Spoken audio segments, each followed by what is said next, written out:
कजरवा लागोही बेजोड़ के पगली।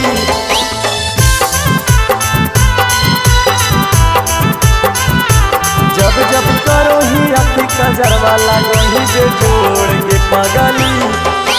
गली मोहल्ला में चर्चा हो गेलो शोर के पगली।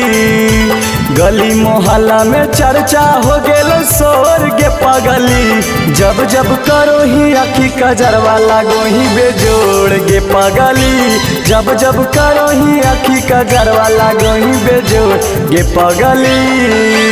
पूरा जमुई जिला में हो गेलो शोर के पगली। पूरा जमुई जिला में हो गेलो शोर के पगली। जब जब करो ही आखी कजरवा लागोही बेजोड़ के पगली। जब जब करो ही आखी कजरवा लागोही बेजोड़ के पगली।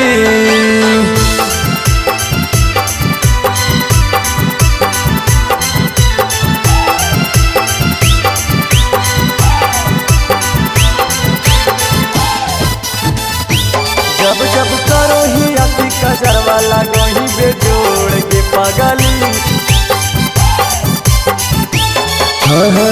करो ही अर्जी हमी उहे भगवान से।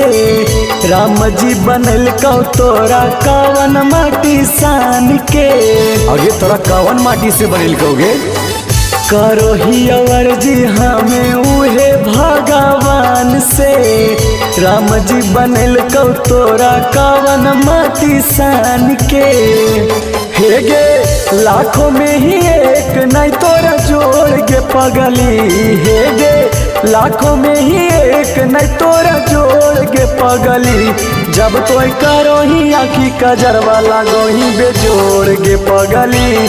जब तो करो ही आखी कजरवा लागोही बेजोड़ के पगली।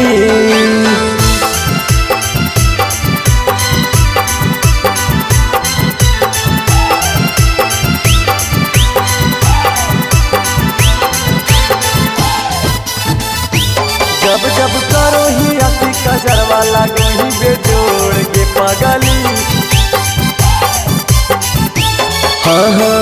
राइटर अभेश यादव तोरे पर मारो हाओ। प्रभात लाल यादव प्यार तोरा से करो हाओ। एक छोड़ी सुरेश नीतीश छौड़ी तोरे पर मारो हाओ।